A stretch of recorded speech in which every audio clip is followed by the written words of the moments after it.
स्वागत है दोस्तों आप सभी के अपने YouTube चैनल जेके सर क्लासेस पर। तो आज हम लोग पढ़ेंगे क्लास 10 के चैप्टर जो कि त्रिकोणमिति है, जो कि बहुत ही आसान चैप्टर है मैथ में, उसको हम लोग देखेंगे। तो बिना किसी देरी के चलिए वीडियो को शुरू करते हैं। और अगर हाँ आप चैनल पर नए हैं तो चैनल को सब्सक्राइब जरूर कीजिएगा, ठीक है। तो छोटी सी बेसिक बातों को हम ध्यान में रखते हुए चलते हैं और हमको पूरा यकीन है कि आपकी मैथ बहुत ही स्ट्रांग कर देंगे हम, अगर आप हमसे जुड़ जाते हैं तो चलिए देखते हैं वीडियो। त्रिकोणमिति में पहली बात ये आती है कि आपको तीन चीजें जानना बहुत जरूरी है कि लंब, कर्ण और आधार ये क्या होता है। उसके पहले आप जानो पहले समकोण त्रिभुज क्या होता है। समकोण त्रिभुज किसे कहते हैं? त्रिभुज का मतलब होता है कि तीन भुजाओं से घिरी हुई आकृति को हम त्रिभुज कहते हैं। और समकोण त्रिभुज क्या होता है कि वह त्रिभुज जिसका एक कोण 90 अंश का होता है उसे हम समकोण त्रिभुज कहते हैं।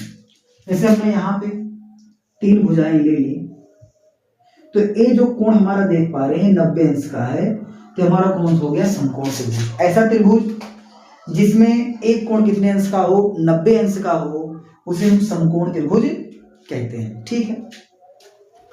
अब समकोण त्रिभुज हो गया। एक चीज और जानिए कि त्रिभुज के जो तीन कोण होते हैं, क्योंकि तीन कोण बन रहे हैं। अगर मान लें ए, इसको मान लेते हैं बी, इसको मान लेते हैं सी, तो ए बी सी अगर ये तीन कोण हमारे हैं तो तीनों कोणों का योग मेरे प्यारे बच्चों 180 अंश होता है। त्रिभुज के तीनों कोणों का योग कितना होता है? 180 अंश होता है। यहां लिख देते हैं कोण ए प्लस कोण बी प्लस कोण सी बराबर 180, ठीक।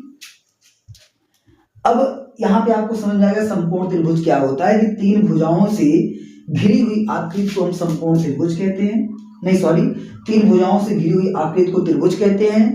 और वह त्रिभुज जिसमें एक कोण 90 अंश का होता है उसे हम समकोण त्रिभुज कहते हैं। अब हम यहाँ पे जानेंगे लंब क्या होता है, कर्ण क्या होता है, आधार क्या होता है। कर्ण की सबसे सिंपल परिभाषा होती है कि जो भुजा समकोण के सामने हो, 90 अंश के सामने हो, वह होता है हमारा कर्ण। जैसे हम आपको कुछ और भी आपको हम चित्र बना देते हैं ताकि आपको कंफ्यूजन ना हो। हर एक माध्यम से हम आपको चित्र बना के देते हैं ताकि वो कोई कंफ्यूजन ना हो इसके बारे में।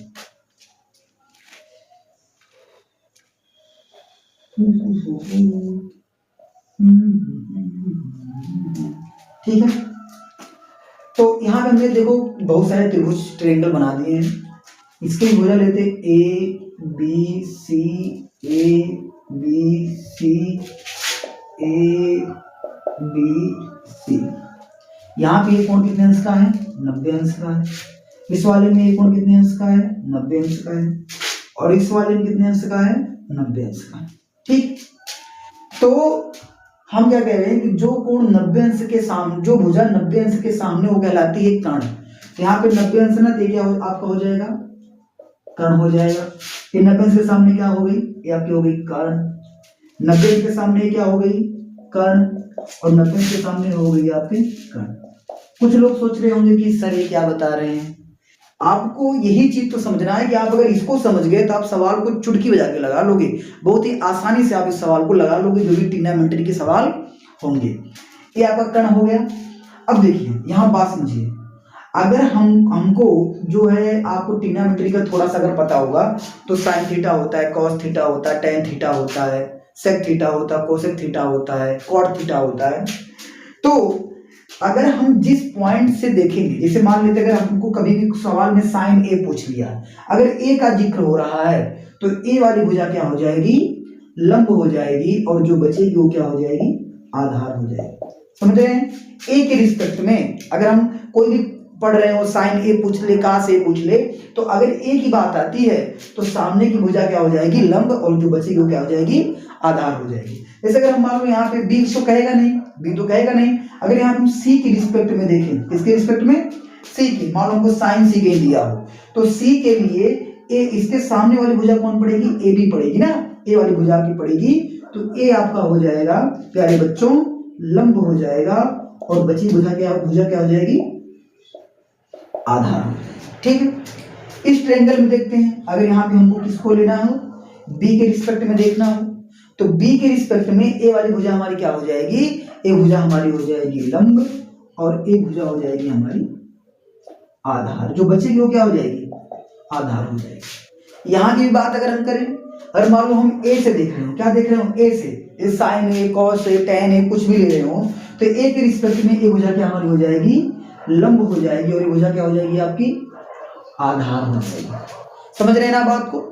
अब मेरी बात फिर से गौर कीजिएगा एक बार, अगर इसी में अगर ए से ये चीज लंब पड़ रही है, तो अगर हम सी से देखेंगे तो ये चीज क्या बन जाएगी, लंब, और ये क्या बन जाएगी, आधार। तो यहाँ पे आपको समझने वाली बात है कि 3 कोण होंगे ए बी सी, तो एक कोण ऑलरेडी 90 अंश का होगा, और ए और सी में से कभी भी क्वेश्चन कभी साइन ए पूछेगा तो उसी में साइन सी पूछ लेगा। तो आपको ये ध्यान देना है कि हमको पहचानना है कि लंब कौन है, आधार कौन है, और इस पे बहुत ही ज्यादा नंबर के सवाल पूछे जाते हैं, बहुत ही आसान होते हैं, तो आपको कंफ्यूज होना नहीं है कुछ, ठीक है। मैंने अभी तक आपको कुछ ज्यादा नहीं बताया, हमने आपको 2 बातें बताई। पहली बात बताई कि समकोण त्रिभुज क्या होता है, कि वह त्रिभुज जिसमें एक कोण 90 अंश का होता है उसे हम समकोण त्रिभुज कहते हैं।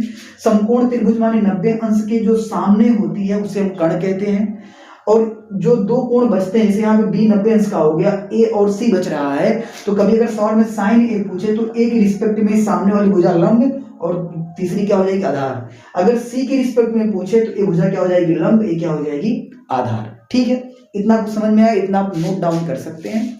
आगे बढ़ते हैं, इसको आप वीडियो यूज करके आप इसको देख सकते हैं, स्क्रीनशॉट आप ले सकते हैं, जैसी आपकी मर्जी। हम आगे बढ़ते हैं, इसको मिटाते हैं। पढ़ते रहिए बच्चों, पढ़ाई क्या होता है, गरीबों का एक मात्र हथियार होता है, ठीक है। तो चलिए देखते हैं, अब हम पढ़ेंगे यहाँ पे पाइथागोरस प्रमेय। पाइथागोरस प्रमेय क्या होती है, इसका भी यूज हम ट्रिग्नोमेट्री के सवालों में करते हैं, त्रिकोणमिति के सवालों में करते हैं। तो पाइथागोरस प्रमेय कहती है, मान लो कोई हमारा समकोण त्रिभुज है जिसमें ए है, बी है, सी है, ठीक है। ये भाई 90 अंश का हो गया, ये हमारा कर्ण हो गया, सी के रिस्पेक्ट में मान लेते हैं ये हमारा लंब हो गया, और ये मान लेते हैं हमारा आधार हो गया। तो पाइथागोरस प्रमेय ये कहती है कि जो है कर्ण का स्क्वायर बराबर लंब का स्क्वायर प्लस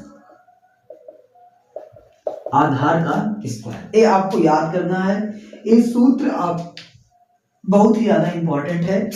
कर्ण का स्क्वायर बराबर लंब का स्क्वायर प्लस आधार का स्क्वायर। इसको हम इस तरह लिख सकते हैं, कर्ण को दिखा देंगे k का स्क्वायर, लंब को दिखा देंगे l का स्क्वायर, आधार को दिखा देंगे a का स्क्वायर, ठीक है। अब यहां से आपके 2 फार्मूले और बन जाते हैं, कैसे बताता हूं।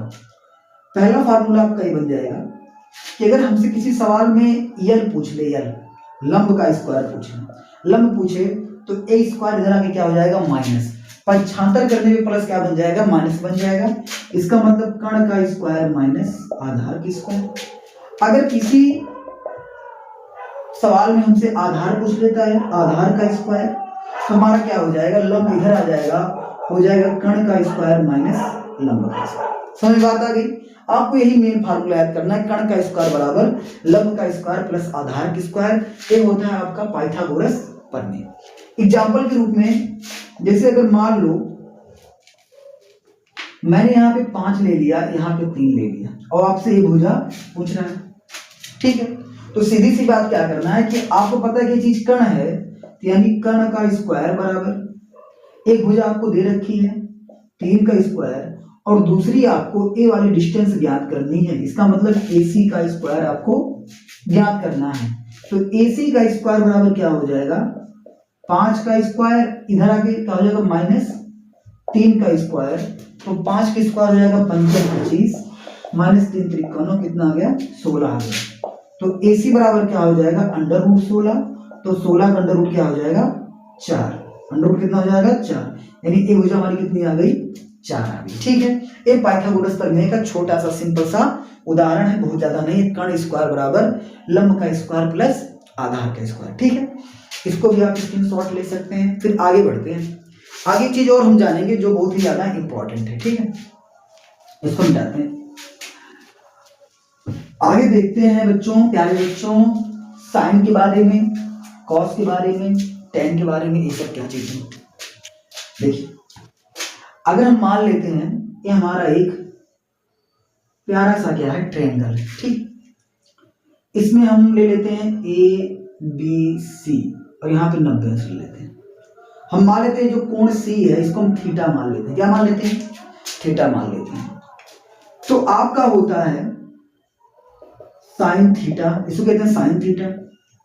ये आपका हो गया कॉस थीटा, ये आपका हो गया टेन थीटा, ठीक। Sine theta, cos theta, tan theta. आपको पता है सीधी से अगर थीटा यहाँ पे है, ये 90 है, तो ये आपका हो जाएगा कर्ण, सही है ना। थीटा यहाँ पे है तो ए वाला हो जाएगा आपका सी के रिस्पेक्ट में ये हो जाएगा लंब, और ए वाली भुजा आपकी क्या हो जाएगी? आधार, मतलब ए हो जाएगी। अब आपको एक छोटा सा यहाँ पे फार्मूला याद करना होता है जो आप बहुत बार बहुत टीचरों के मुंह से, आपने दोस्तों के मुंह से सुने होंगे कि लाल बटा कक्का। क्या पढ़े होंगे? लाल बटा कक्का आप बहुत बार सुने होंगे, ठीक। लाल बटे कक्का, लाल का मतलब यल ए यल लाल, बटा कक्का का मतलब के ए, ठीक है। अब ये जो पहली चीज है, पहली चीज यल बाई के, यानी साइन थीटा का मतलब होता है यल बाई के। यल का मतलब लंब बटे कर्ण, लंब बटे कर्ण। कभी भी आपको साइन थीटा बोले तो साइन थीटा का मतलब क्या होता है कि लंब और कर्ण की भुजाओं का अनुपात जो होता है साइन थीटा होता है। लंब और कर्ण की भुजाओं का अनुपात क्या होता है? Sine theta. कास की बात करें, कास थीटा किसके बराबर होता है? तो यहाँ पे क्या है दूसरे नंबर पे? आधार बटे कर्ण। क्या हो जाएगा? आधार बटे कर्ण हो जाएगा। साइन थीटा माने लंब बटे कर्ण, कॉस थीटा माने आधार बटे कर्ण, और टेन थीटा का मतलब हो जाएगा लंब बटे आधार। आप यहां देख सकते हैं यल ए यल लाल बटा के ए कक्का, ठीक है। साइन थीटा हो गया, कॉस थीटा हो गया और टेन थीटा हो गया, ठीक। अब देखिए हर चीज का उल्टा होता है, जैसे दिन का उल्टा रात, विलोम जिसको आप कहते हैं, ठीक है। आग का उल्टा पानी हो गया, ठीक है। उजाला का उल्टा अंधेरा हो गया। तो इसी प्रकार से साइन का उल्टा होता है प्यारे बच्चों कॉस थीटा। क्या होता है? Cos theta, sorry cos theta नहीं होता है। साइन का उल्टा होता है कोसेक थीटा। क्या होता है? कोसेक थीटा होता है। साइन थीटा का उल्टा क्या होता है? कोसेक थीटा होता है। कॉस थीटा का उल्टा जो होता है सेक थीटा होता है। क्या होता है? सेक थीटा होता है। और टेन थीटा का जो उल्टा होता है वो होता है आपका कॉट थीटा, ठीक है। साइन थीटा का उल्टा यल बाई के, कॉस थीटा साइन थीटा का मतलब लंब बटे कर्ण, कॉस थीटा का मतलब आधार बटे कर्ण, टेन थीटा का मतलब लंब बटे आधार। साइन का उल्टा कोसेक, कॉस का उल्टा सेक और टेन का उल्टा कॉट। अब देखो अगर उल्टा है तो ये भी चीज पलट जाएगी। कोसेक का मतलब हो जाएगा कर्ण बटे लंब, आधार बटे कर्ण का मतलब हो जाएगा कर्ण बटे आधार, और कॉट का मतलब हो जाएगा आधार बटे लंब। तो ये चीज आपको याद होनी चाहिए, ये चीज आपको कंठस्थ होना चाहिए, आपको पता होनी चाहिए। हमेशा इसको आप रट लीजिएगा, याद कर लीजिएगा।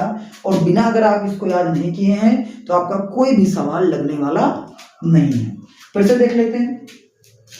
हमने क्या बताया आपको? लाल बटे कक्का, यल बटे के, लाल बटे कक्का। साइन थीटा का मतलब लंब बटे कर्ण, कास थीटा का मतलब आधार बटे कर्ण, टेन थीटा का मतलब लंब बटे आधार, कोसेक थीटा का मतलब कर्ण बटे लंब, सेक थीटा का मतलब कर्ण बटे आधार, और कॉट थीटा का मतलब आधार बटे लंब, ठीक है। ये फार्मूला आपको याद करना बहुत ही क्या है? जरूरी है, ठीक है। अब अगर सोचो कि अगर साइन थीटा को हम कोसेक थीटा से गुणा कर दें, क्या कर दें? Sine theta into cosec theta, या ये भी समझ सकते हैं कि साइन थीटा जो है कोसेक थीटा का उल्टा होता है, तो ये भी हम लिख सकते हैं कि साइन थीटा बराबर होता है 1 बटे कोसेक थीटा। साइन थीटा बराबर क्या होता है? 1 बटे कोसेक थीटा होता है प्यारे बच्चों, ठीक है। और कॉस थीटा बराबर क्या होता है? 1 बटे सेक थीटा, 1 बटे सेक थीटा होता है। और टेन थीटा बराबर आपका क्या होता है? 1 बटे क्वाड थीटा आपका होता है, ठीक है। अगर यहाँ पे आप सेक और कोसेक का गुणा कर देंगे तो किसका मान हो जाएगा? 1 का मान हो जाएगा। कॉस इंटू सेक करेंगे तो किसके बराबर? 1 के बराबर हो जाएगा। टेन इंटू कॉट करेंगे कितने बराबर हो जाएगा? 1 के बराबर हो जाएगा। इसमें कोई दिक्कत नहीं है। एक बात और जानिएगा कि टेन थीटा बराबर होता है आपका साइन थीटा बटे कॉस थीटा, tan थीटा का सूत्र क्या होता है, sin थीटा बटे cos थीटा। वो हम कैसे निकालेंगे देख लेते हैं ध्यान से देखते हैं। यहाँ पे अगर हम tan थीटा बराबर लिख रहे हैं sin थीटा बटे cos थीटा, या आप ये भी कह सकते हो tan थीटा का मान क्या होता है लंब बटे आधार। क्या होता है, लंब बटे आधार होता है। अगर हम अंश और हर में k से भाग लगा दें, जैसे l बटे k वैसे a बटे k, जिसके मान में कोई परिवर्तन होगा नहीं। अगर लंब बटे कर्ण है तो किसके बराबर हो जाएगा, आपका sin थीटा बराबर हो जाएगा। और अगर आधार बटे कर्ण है किसके बराबर हो जाएगा, आधार बटे कर्ण cos थीटा के बराबर हो जाएगा। इसीलिए हम कहते हैं कि जो हमारा tan थीटा होता है वो tan थीटा बराबर sin थीटा अपन cos थीटा होता है। इसका मतलब कि अगर हम cot थीटा की वैल्यू निकालेंगे तो इसी का पलट जाएगा, cos थीटा अपन क्या हो जाएगा प्यारे बच्चों, sin थीटा हो जाएगा। तो इन फार्मूलों को आपको अच्छे से याद कर लेना है, अच्छे से नोट कर लेना है। फिर प्यारे बच्चों हम मिलते हैं अगली क्लास में, जिसमें हम लोग एनसीईआरटी के टॉप क्वेश्चन को करेंगे, एक तरफ से करेंगे, हर एक प्रश्नावली के हर एक प्रश्नों को देखेंगे और साथ में एग्जाम्पल को भी देखेंगे। तो आशा करते हैं कि कल आप लोग इसको अच्छे से याद करके हमारे साथ जुड़ेंगे और कल हम एक नई वीडियो लाएंगे इसके आगे की। तो आप लोग पढ़ते रहिएगा, प्लीज सपोर्ट करिएगा। जय हिंद, जय भारत।